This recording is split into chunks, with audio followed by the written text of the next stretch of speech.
Então, nessa nossa volta, né, vamos dar um feliz ano novo aí para os nossos amigos que assistem depois os vídeos, né? Que todos sejam abençoados aí desse ano que se inicia, que tenha novas perspectivas, muita saúde, que o ano possa ser excelente de aprendizado. E nós vamos iniciar então, né, o nosso ano de 2021, esse estudo que continua, nós possamos ter outros mais pela frente aí, né? E daqui para frente o livro vai assim, ó, voando, pelo que eu vi. É voando. Eu acho que mais um mês e meio, mas a gente já termina o livro. Né? Nós passamos agora, eu estudei hoje aqui, deu 3 capítulos, e 3 capítulos basicamente rápidos. Né? Eu tentei, é sempre assim, parece estar sendo uma sina, né? Faz o estudo, aí no final é muito interessante que assim, é mais complicado escrever ou há essa necessidade de ler o final do capítulo ou o item para a gente fechar o estudo, porque é muito detalhezinho, muito interessante. Parece que isso vem acompanhando já faz umas 7, 8 reuniões para cá. Sempre no finalzinho é mais interessante ler do que acompanhar, fazer um resuminho assim para a gente poder entender, tá? Então, eu selecionei 3 itens aqui para hoje, começando da segunda parte, né? Que lá no vídeo ele traz como capítulo 21, mas não é, o livro traz como segunda parte só, tá? Aí o item 1, ele fala da alimentação dos desencarnados, tá bom? Aí ele começa assim, né? Ele começa já comparando aquela parte bem anterior, né? Que ele comentou sobre os insetos e a metamorfose deles. Lembra?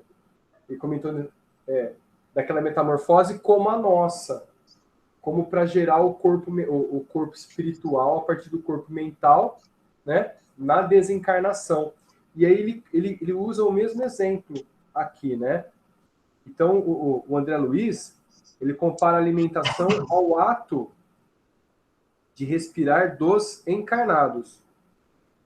Opa, peraí, eu falei besteira. Não é o ato da, da alimentação.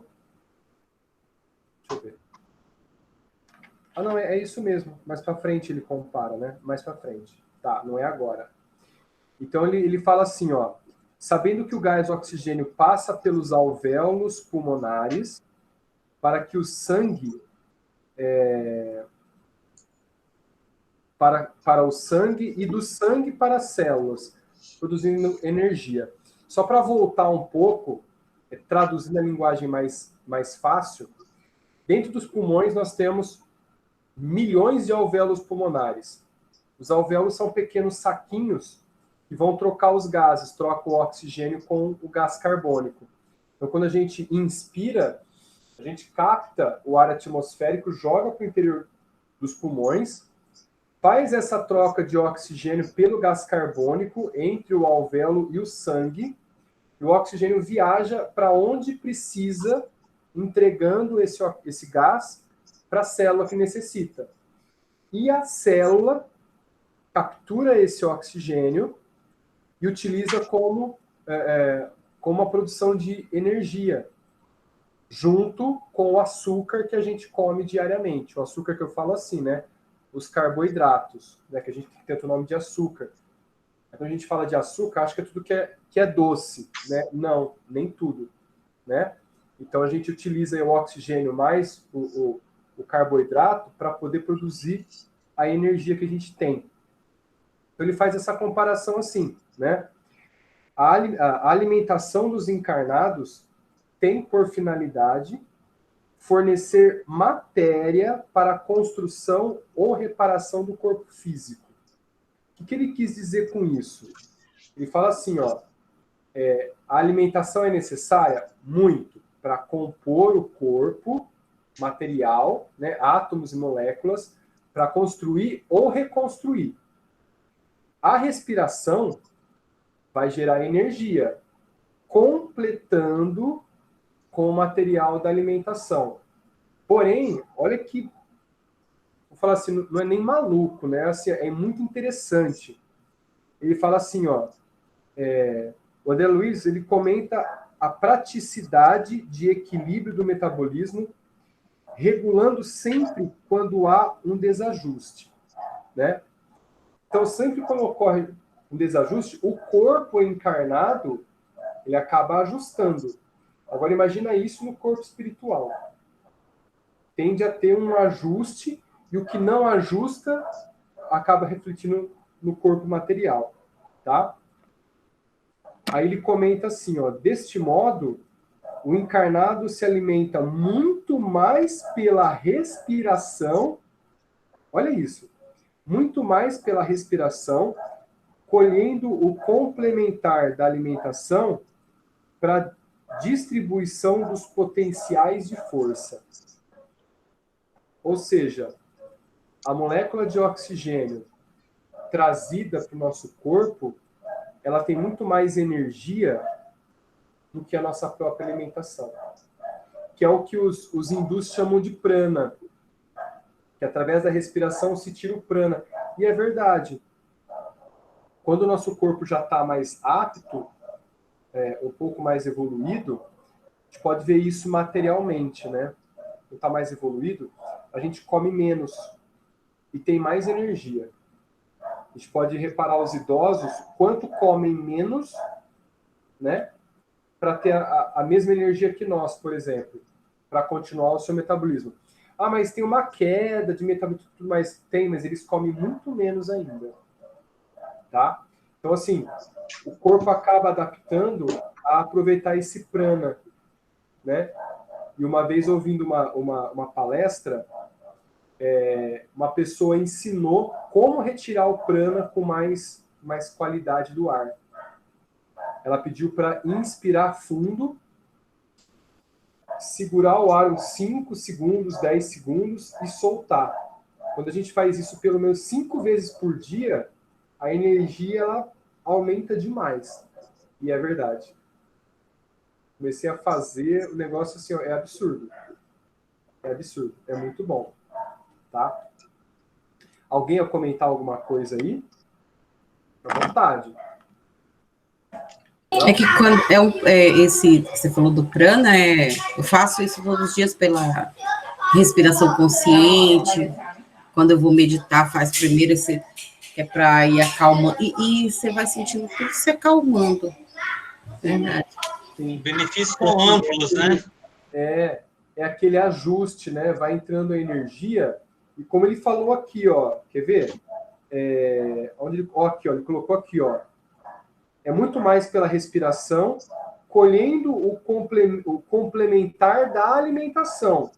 A gente está usando prana, ele faz o seguinte, para a distribuição dos potenciais de força. Então começa a acalmar, porque começa a regular os nossos pontos de força, principalmente os chakras, né? Dando vigor. Eu lembro que assim, ó, quando a Eva nasceu, eu tinha um dia muita loucura. Eu dava 14 aulas num dia só. Eu não almoçava em casa, eu almoçava nas escolas aí correndo em 15 minutos. Então, assim, eu dava cinco aulas na parte da manhã, mais quatro aulas na parte da tarde, chegava em casa às 5 e às 6 começava a tomar banho já para ir para as aulas à noite. Eu tinha mais 3 aulas à noite ainda, uma coisa bem maluca, sabe? Aí o que eu fazia? Eu chegava em casa às 5, umas 5 horas, eu deitava, colocava uma música de relaxamento, começava a meditar, e muitas dessas músicas de meditação eu usei música xamânica, de cura. Eu apagava. Quando eu não apagava, era assim, ó, parece que eu estava acordado, mas na hora que eu via, o tempo correu 1 hora e eu nem percebi. Voltava assim, ó, 0. Sem brincadeira. Eu ficava 0. Dava as aulas, voltava, ainda dormia só 11h30, meia-noite ainda. Então, assim, é uma coisa bem maluca, mas, nossa, faz diferença. Né? Faz muita diferença. Bom, aí ele continua, né? isso é encarnado, tá? Após a desencarnação, se o psicossoma está arraigado com o plano físico biológico, sente necessidade de manter o costume do corpo, ou seja, a alimentação, tá? Mas se isso não for superado, passa a viver com o encarnado através das afinidades alimentares. Então, assim, nós vamos passar por esse processo da necessidade do alimento porque é um costume, né? Essa necessidade. Por isso que, assim, acho que até no livro Nosso Lar, eu vi o filme, não vi o livro, né? No começo, dá muita água para o André Luiz, né, que está em recuperação, mas ainda se dá algum alimento, né, que é semelhante ao da Terra, para poder ajustar o sistema digestório. Eles plasmam, é verdade. Isso, para ajustar, né? Então, até ele comenta aqui, ó, para esses seres, o encaminhamento para os centros de reeducação no plano espiritual, com alimentação semelhante à da Terra, porém fluídica, até se adaptarem à nova condição. Se isso não acontecer antes desse auxílio, né, o recém-desencarnado passa a ser um obsessor alimentar. Olha só. Aí, dependendo da cultura material que ele viveu, né, na Terra, passa a obsediar, olha que coisa, né? Restaurantes, lojas de fast food, churrascarias, né? Complicado. Né? A própria casa que morava, né? Sim, sim. É tudo bem que é mais sutil do que outras obsessões, mas assim, imagina um obeso mórbido, né? Com o costume daquela alimentação muito grande, desencarna, imagina.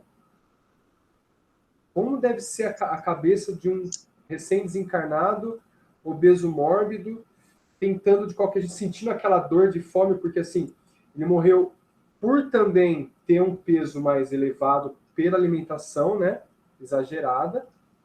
Então imagina a fome excessiva sem conseguir saciar. Deve ser bem pesado, né? Bem pesada a situação. Sim. Né? Bom, aí tá. Ele continua assim, ó. Essa necessidade de substâncias é tão mais leve quanto a nobreza do espírito. Então, as pessoas que têm essa alimentação equilibrada, que são mais nobres perante o espírito, elas não necessitam com tanta frequência dessa alimentação mais semelhante. Já desencarna, já se adapta muito rápido, né? E ao menos de água, conforme vai passando o tempo desencarnado, né? Vai tirando prana do ar atmosférico mesmo. Eu lembro que a Sheilane, né, Rodrigo, ela comenta muito que lá no planeta dela, eles se alimentam de vez em quando de plantas, né, para poder reestruturar o corpo em alguma parte, não mais animais, né? Sim, não, animal zero. Isso. E muito prana. Retira do ar atmosférico a energia para viver. Encarnada. Encarnada. Tá? Sim, ela é encarnada. Sim. Agora imagina em espírito, né? Então.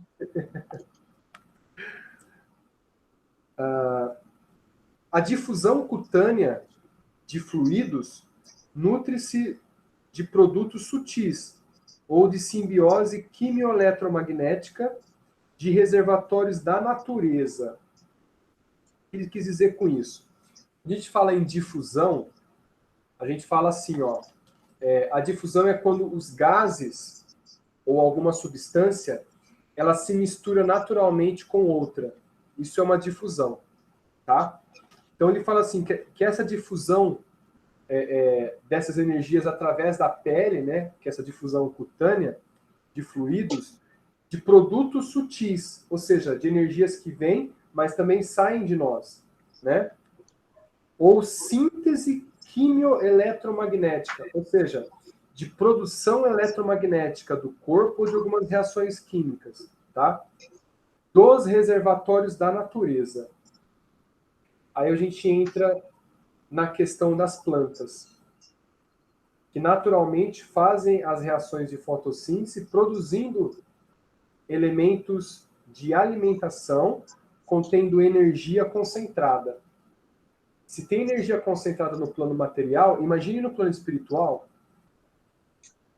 Por isso que é interessante a gente ter muitas, não muitas, né, mas assim, é interessante ter plantas em casa, para poder gerar essa quantidade de energia e equilibrar o ambiente, né?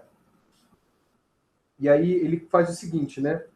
E no intercâmbio de energia por aqueles que amam. Eu achei interessante, né? Peraí, intercâmbio por aqueles que amam. Aí eu continuei o estudo. Olha que interessante que ele vai dizer. A alimentação psíquica é muito mais importante do que os nutricionistas podem imaginar. Por isso, a criatura tem que se amar e ser amada. Aí eu coloquei um parênteses. Ela precisa sentir que é amada. Entende? Não amar e ser amada, ela tem que sentir. Se ela não sente, desequilibra. Né? Sim. Essa nutrição não tem como finalidade a excreção comum na fisiologia. Ou seja, essa troca fluídica de energia entre um e outro não tem resquícios para poder tirar. Então, eles se nutrem e é muito mais efetivo quando ocorre amor. Olha que interessante. Agora, vamos mudar o nível da conversa? Vamos colocar o nível lá estratosférico? Já imaginou Jesus? O legado que ele deixou, vamos colocar, 99% do planeta conhecendo ele e amando, nutrindo ele desse amor e ele nutrindo a gente desse amor. Agora imagine o intercâmbio dele com Deus. Então. Mudou o nível, né? E a gente aprendendo a amar para ser amado por uma pessoa, né? Precisamos aprender a amar, né? É. Principalmente, e começar conosco, né? Sim. Eu acho que é por isso que, assim, é tão gostoso você trabalhar com o que gosta, que você se nutre energeticamente daquilo que você faz também. Sim. Olha que interessante. Os adolescentes precisam saber disso, né? Que a felicidade dessa energia que volta para eles é do amor que tem a profissão e vai retornar. Isso vai dar uma vida longa, né? Com certeza. Agora, eu imagino o peso de quem não gosta do que faz. Eu já senti isso também. É complicado, difícil. Complicado. A gente vai lá para o capítulo 22, que é o item 2, que é a linguagem dos desencarnados. Olha, quando a gente para e começa a observar a nossa linguagem, cheia de símbolos, né? Cheio de porquês, cheio de interpretações de formas diferentes. E se a gente começar a pensar em imagens? Né? Eu acho que seria o mais assim correto na linguagem que a gente vai trocar um com o outro. E é o que o André Luiz vai falar aqui, a linguagem universal. Né? Ele já começa com uma pergunta: como seria a linguagem dos desencarnados? Né? É interessante que, assim, quando a gente observa uma comunicação mediúnica, o médium pode ser russo, alemão, francês, japonês, que ele se ele tiver só interagindo com o médium sem incorporação, o médium vai trazer a mensagem dele tranquilamente. Né? Mas como isso é possível? Porque ele passa a intenção, ele passa a imagem daquilo que ele quer. Então, ele já começa assim, ó. É, acima de tudo, a imagem que exterioriza de si próprio, a linguagem que você manda para os outros. Então, quando a gente começa a reparar ao nosso redor e começa a analisar o que as pessoas nos veem, geralmente é aquilo que a gente pensa de nós. Eu costumo falar muito isso, de repente, em aulas de sistema nervoso, colocando bem assim, ó, você é aquilo que pensa. Se você acha que você está criando uma imagem sua de ser o inteligente, mas no fundo você acha que você é, assim, que você não é inteligente, as pessoas vão te ver como não inteligente. Não adianta você formar uma casquinha. As pessoas vão te ver, porque elas vão sentir você. Da mesma forma com que você está de costas e alguém que olha para você, que quer falar com você, você percebe e se vira. Isso é natural. E as pessoas se assustam, porque nunca pararam para pensar isso. Olha que interessante. Né? Aí ele continua assim, ó. Igualmente ocorre no plano físico quando alguém necessita de poucas palavras para definir seus planos e sentimentos. Então, assim, as pessoas que conseguem exteriorizar aquilo que sentem, ela não precisa falar muita coisa.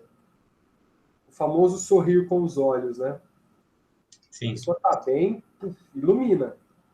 Se a pessoa está mal, né, também escurece. Círculos espirituais de grande sublimação se expressam em silêncio ou poucas palavras, suas ideias de arte e beleza, bem como obsessores plasmam telas mentais infernais em circuitos fechados de horror e desespero, magnetizante para o obsidiado. Né? Então, assim, a gente tem dois locos. O loco da pessoa que não fala nada, mas expressa a beleza ao seu redor, e aquele obsessor que, interagindo psiquicamente com o obsidiado, está plasmando na tela mental o quadro de horror para a pessoa entrar em depressão. Né? E eu acompanho isso de perto agora. Né? Uma pessoa aí que está conversando comigo e tudo mais ali, que eu já até comentei aqui, mas assim, ó, é um absurdo. Você fala um A, esse A, exemplo, né? Exemplo negativo no caso, mas não é verdade isso, tá? Você fala um A, a pessoa entende assassinato, abuso, sabe assim? Tudo que é coisa ruim, a pessoa vai imaginar. Mas esse A é só uma letra, não quis dizer nada. Mas a pessoa leva para o outro lado totalmente diferente. Tá? O mesmo ocorre com um transe mediúnico, em sintonia, operando imagens positivas para expor seus conceitos. Olha lá que a gente comentou, né? A mensagem mediúnica. As imagens estão na base do entendimento, como linguagem articulada no espaço das nações, e mais forte ainda, no plano espiritual. Então, assim, nós já estamos aprendendo a falar através de imagens, né? Tanto é que se a gente, de repente, chegar numa pessoa e fizer assim, em qualquer parte do mundo, a pessoa vai parar. Né? É uma linguagem. Pelo menos aqui, no nosso planeta, ela é universal, tá? A pessoa já para, né? Se fizer assim, ela vai entender em qualquer parte do mundo que tá tudo bem. Né? Então, assim, aos pouquinhos vamos aumentando esse linguajar aí, de acordo com a nossa evolução espiritual. E aí, o que vocês acharam dessa parte? Tranquila? Tá bem Sim, tranquila? tranquilo. Sim, e assim, a gente consegue idealizar tudo que você está falando, porque ela é mais prática, né? Opa, sim. Aí fica bem mais fácil. Bem mais fácil. Uhum.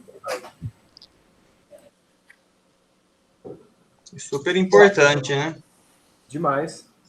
Agora eu vou ler uma parte que ele faz diversas perguntas, né?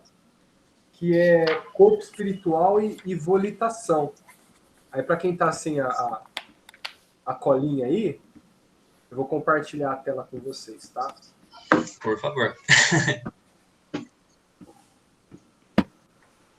Vamos lá. Eu acho que eu vou compartilhar só o PDF para não atrapalhar vocês aí, tá bom? Deixa eu ver aqui como que eu faço isso. Uma janela, vamos ver. Vamos ver se eu consigo fazer isso aqui. Ah, consegui. Ótimo. Pronto. Isso. Chegou para vocês aí? Chegou. Chegou? Legal. Chegou. Sim. Só Sim. a telinha, né? Só o PDF para vocês. Isso. Ó. Que bom, que bom. Bom, corpo espiritual e volitação. Ali começa uma série de perguntas para a gente ter um entendimento mais aprofundado, que eu achei muito interessante isso. Podemos receber alguma informação sobre a volitação do corpo espiritual? Na metamorfose dos insetos, a histólise, em biologia, a gente acaba separando, desfragmentando as palavras para poder entender o que é, tá? Isto quer dizer tecido. Lise quer dizer quebra. Então, na metamorfose dos insetos, a quebra dos tecidos alcança notadamente os músculos e a máquina digestiva. Se a gente observar o mandorová, aquela lagarta, né, mais comum, ela é herbívora, ela detona todo o vegetal, a folha do vegetal, para comer a massa vegetal. Só que quando ela se transforma em borboleta, ela só toma néctar. Ela viaja de flor em flor só tomando néctar, ou seja, água e açúcar. Só. Ela não é mais herbívora. Então tem que ter uma mudança, tanto na parte muscular, porque ela vai voar, quanto na parte digestória, porque vai mudar totalmente o alimento dela. Tá? Atingindo apenas levemente o sistema nervoso e o sistema circulatório. Efetuando o processo histolítico, segundo referências alinhadas em outra parte do nosso estudo, os órgãos diferenciados voltam à posição embrionária. É como se o nosso sistema digestório, o estômago, por exemplo, voltasse a ser células-tronco. Eles regridem, quebra o tecido e começa a regredir até células-tronco. Tá? Que lhes era características e só então as células entram em segmentação, ou seja, em divisão. Né? Ela começa a se multiplicar, formando a histogênese, ou seja, a produção dos novos tecidos, os órgãos definitivos do inseto adulto, armado de recursos para librar na atmosfera, ou seja, para voar. Tá? Assim também, após a transfiguração ocorrida na morte, a individualidade ressurge com naturais alterações na massa muscular e no sistema digestivo, mas sem maiores inovações na constituição geral, munindo-se de aquisições diferentes para o novo campo de equilíbrio a que se transferem, com possibilidade de condução e movimento efetivamente não sonhados, já que o pensamento contínuo e a atração nessas circunstâncias não mais encontram certas resistências peculiares ao envoltório físico. Nós vamos flutuar na matéria? Nunca. Só se o cara dominar a energia de materialização e conseguir materializar essa energia para poder flutuar. Eu, literalmente, nunca ouvi falar. Vocês já? Não. Eu acho que, pelo que eu estou me recordando agora, alguns mestres hindus, né, alguns monges muito superiores, eles conseguem fazer flutuar alguns materiais. O corpo dele nunca ouvi falar, né? Mas, enfim, ao homem comum na encarnação, não é fácil, todavia, a articulação de uma ideia segura com respeito às condições de seu próprio corpo espiritual, além túmulo, porque a mente no plano físico está inteiramente condicionada ao trabalho específico que lhe compete realizar, inelutavelmente circunscrita aos problemas de estrutura corporal, ossos, músculos, tudo mais ali, né? E por isso mesmo incapacitada de identificar o reino inteligente de raios e ondas, fluidos e energias turbilhonantes em que vive. Então nós estamos recheados assim, né? Envoltos por energia de toda natureza. Quando a gente analisa o raio solar, a gente vai desde de raios gama, né?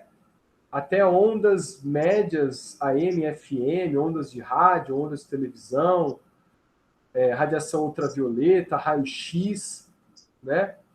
O que mais? Acho que as ondas mais grosseiras que tem são as ondas AM do rádio, se eu não me engano. Se eu não me engano, é isso, né? Tem um espectro lá que demonstra a radiação do Sol e dividindo ela em partes diferentes, tá? Então nós estamos aí, ó, envolto de muitas energias, fora as energias que a física quântica está começando a trazer para a gente, né? Energia forte, energia fraca, energia escura, né? Fora essas. Alguém a comentar alguma coisa? Tranquilo? Então tá bom. Cadê? Tá. Vou passar para outra página agora aqui. Como entendemos a mente em si, individualizada e operante, se as células do corpo espiritual têm vida própria como o corpo físico? Na hora que eu li isso aí, eu falei, meu, e aí? Você olha para o seu corpo espiritual e vê cada célula como um ser individualizado. Olha a resposta que interessante. O problema é de simples orientação, qual acontece numa fábrica de largas proporções, em que a gerência unificada em seus programas de ação supervisiona e comanda centenas de máquinas com diversos implementos cada uma, convergindo todas as peças do serviço para fins determinados.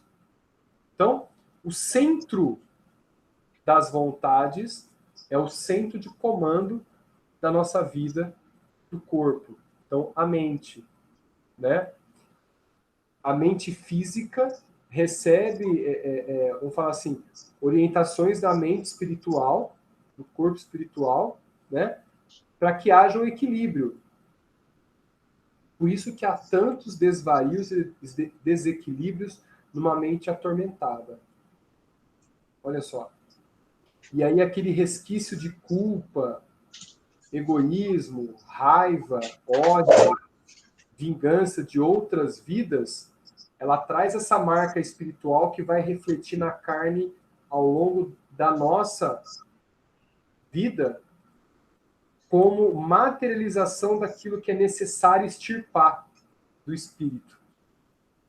Olha que interessante. Tá? Quais os mecanismos das alterações de cor, densidade, forma, locomoção e ubiquidade do corpo espiritual? Aqui foi complicado.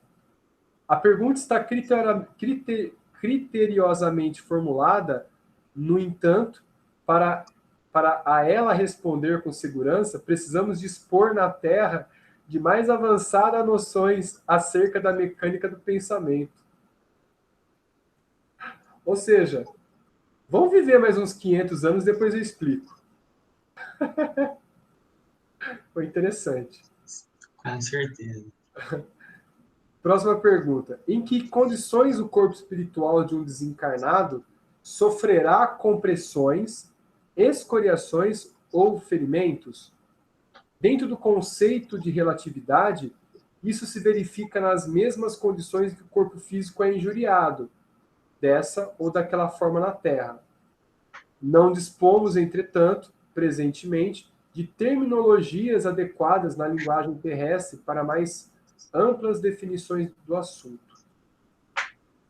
Eu acho que assim, ó, lá, com certeza, tem muitos nomes à nossa frente que estão sendo enviados pouco a pouco aos nossos cientistas, né?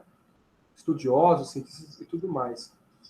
Já deve ter nomes para essa transfiguração, não simplesmente um machucado,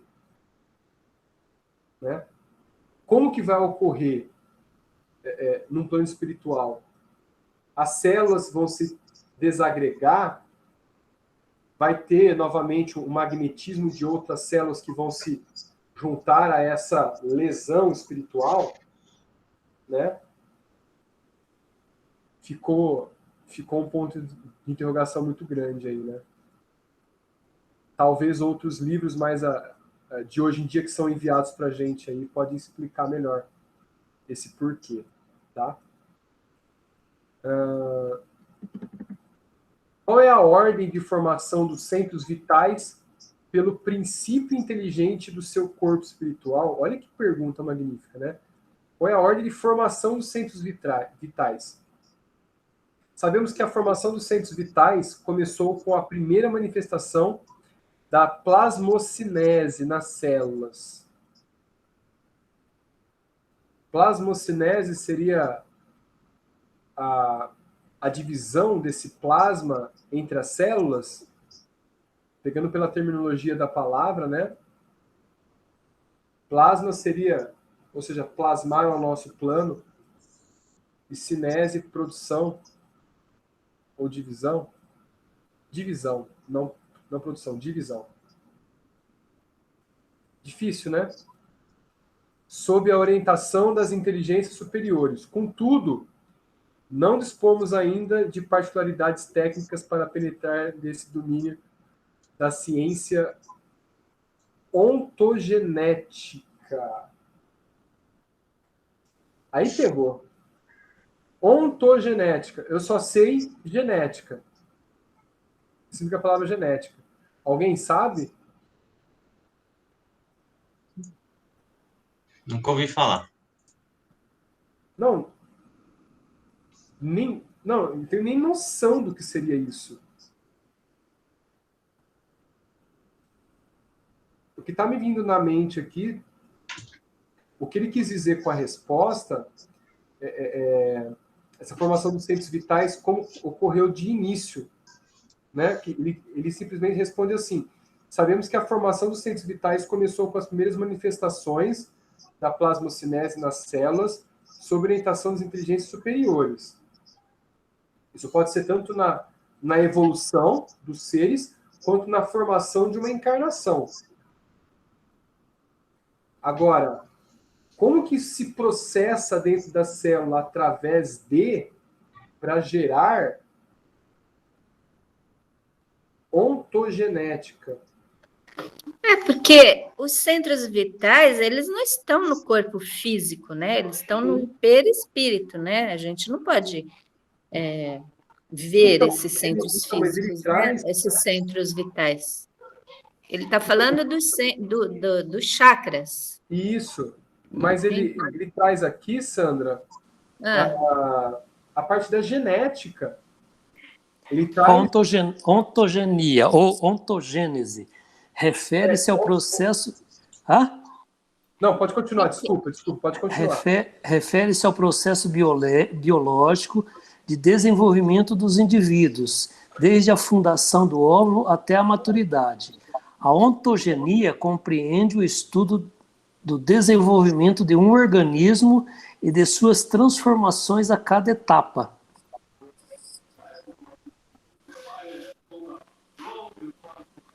Bom, não, ele está falando aí a ordem de formação dos centros vitais. Os centros vitais estão no perispírito, eles não estão no corpo físico.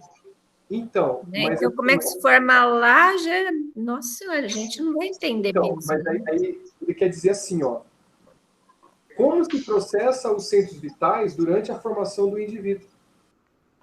Então, assim, por exemplo, a gente não vai entender isso. Hã? Nunca. A gente não vai entender isso nunca. Nunca. Eu acho que vai depender do estágio evolutivo que tiver, né? Acho que vai mudando um pouco, né? Essa explicação tem que vir de lá para cá, né? Daqui para lá não dá, porque... Não, eu só queria entender o que ele quis dizer com tudo isso. Pelo que eu estou vendo, assim, essa ontogenética nos centros vitais, quer dizer que os centros vitais começam lá do material genético. Entende? Com certeza, né? Tem que ser no início, porque eles é que comandam. Eles comandam, né? Então tem que ser lá, eles têm que estar lá no início. Essa energia toda, né?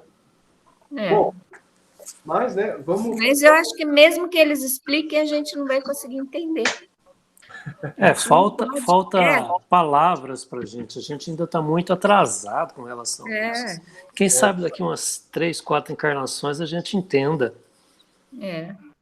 Você é umas 10, né, Salim? Você é umas 10 encarnações.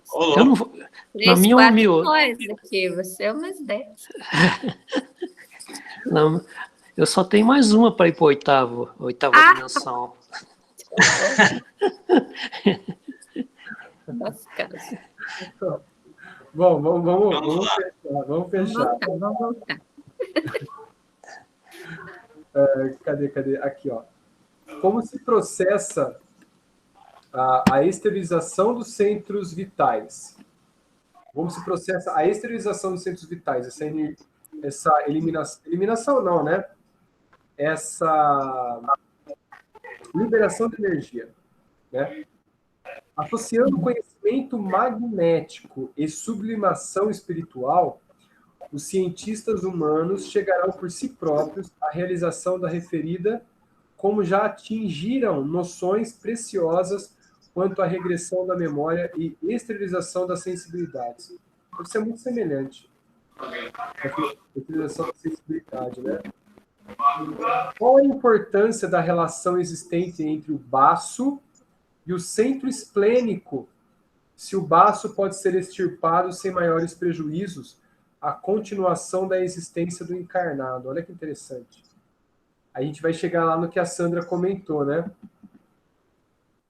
Compreendamos que a extirpação do baço, a retirada do baço, em sua expressão física no corpo carnal, não significa a anulação desse órgão no corpo espiritual, e que, interligado a outras fontes de formação sanguínea, no sistema hematopoético, ou seja, no sistema de produção de sangue, prossegue funcionando, embora imperfeitamente, no campo somático, ou seja, no campo do corpo, atento a articulações do binário mente e corpo.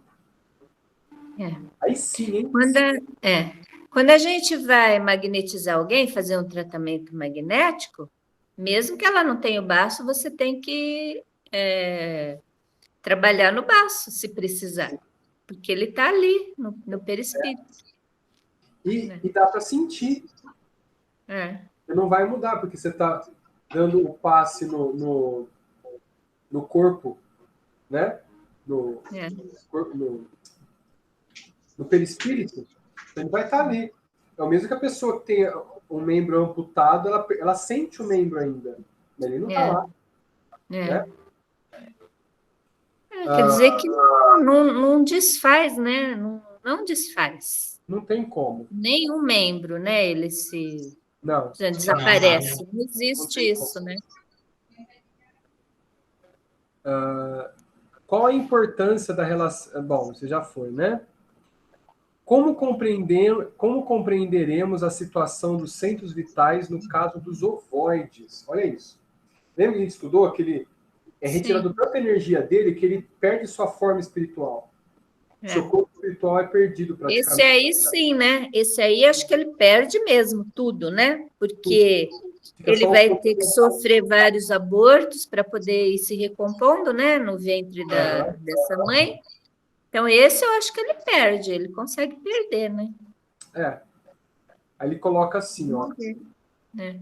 Entendereis facilmente a posição dos centros vitais do corpo espiritual, restritos na ovoidização, apesar de não terdes elementos terminológicos que a exprimam, pensando na semente minúscula que encerra dentro dela os princípios organogênicos da árvore e que se converterá no futuro. Ah, tá, ó. E não quer dizer ovoide em termos de obsessão. Ele quis dizer ovoide na forma de ovoidização do reencarnante. Entende? Sim. Por essa resposta, ele Tipo uma miniaturização. Isso. É. Então ele fala assim, é semelhante a você observar uma semente que vai se transformar numa árvore. Essa organogênese, eu posso demonstrar para vocês... Tá tudo lá, só que ela ainda tem que amadurecer. Isso. Né? Funciona assim. Já no ovoide, aí a gente não entende, né? Mas provavelmente destrói tudo. Isso. Aqui nós acabamos o capítulo. O que eu vou fazer? Eu vou abrir rapidamente uma aula de embriologia para vocês verem como que se processa a produção de tecidos no nosso corpo. Quando a gente fala de ovoidização, para a produção de novo indivíduo, acredito que seja muito semelhante. Quer ver? É só abrir a aula aqui, rapidinho. Vou denotar, vamos ver. Meu computador tá muito lento, só tá lento absurdo. Ó, já tá abrindo já. Deixa eu compartilhar com vocês.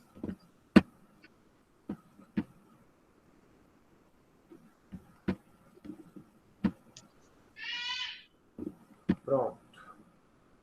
Aí vai abrir. Inclusive, Flaubert, quando eu vou fazer o meu atendimento magnético, eu miniaturizo os meus assistidos. Entendeu? Eu deixo eles de um tamanho assim que eu possa fazer os procedimentos assim, mentais, mas eu também uso as mãos, né? Eu não consigo fazer só mental, senão eu me desconcentro. Então, eu faço mental e uso também a mão. Mas eu miniaturizo ele, por exemplo, do tamanho de um travesseiro, uns 50 centímetros, assim, para eu poder, né, não ter que fazer aqueles movimentos muito longos, né, como se fosse um corpo mesmo enorme. Sim. Então, a gente pode miniaturizar o outro com a mente, né? Olha só. Trabalhar com ele miniaturizado. Ó, estão conseguindo enxergar? Deixa eu ampliar aqui, ó. Aqui, ó. Isso é a embriologia, tá? Aqui já ocorreu a fecundação, né? Aqui já ocorreu a fecundação. Então a gente tem aqui, ó, um monte de células, que nem ele falou. A organogênese começa a partir daí. Então a gente tem essa formação aqui, que é a fecundação. Então o espermatozoide vai entrar no óvulo, o reencarnante não está aí ainda. Está próximo, está perto, né? E aí, a partir desse momento que começa a dividir as células, você tem esse estado aqui. Então, ela vai se dividindo tanto para poder chegar no estado de embrião, depois de feto, e o feto chegar na parte de recém-nascido, né? Mas é um processo extremamente longo, quer ver? Olha só. Uma célula, que é o óvulo foi fecundado, divide para 2, para 4, para 8, para 16, para 32, para essa fase aqui. Aí passa por essas tendências aqui, ó. Essa próxima fase, ó, um monte de célula, mas você tem um vazio no centro.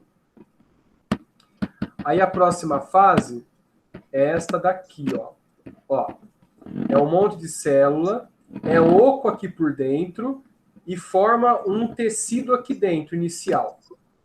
Então, nós temos 2 tecidos aí, tá? A próxima fase vai formar mais tecidos, que é a formação do sistema nervoso. Aqui, ó, tá completo, ó. Essa fase aqui é a formação dos tecidos básicos. Então, a gente tem desde a fecundação do zigoto, passando por esse estágio de múltiplas células, depois esse, que é uma casquinha, como se fosse um ovo com as células ao redor. Depois começando a formação de tecidos internos. A partir dessa fase aqui, as células já se diferenciaram e tem, vamos falar assim, um magnetismo para produzir órgãos e estruturas que já estão orientadas, onde o espírito está gerando essa orientação para ela se desenvolver e formar o órgão que precisa, juntamente com o material genético. Entendem?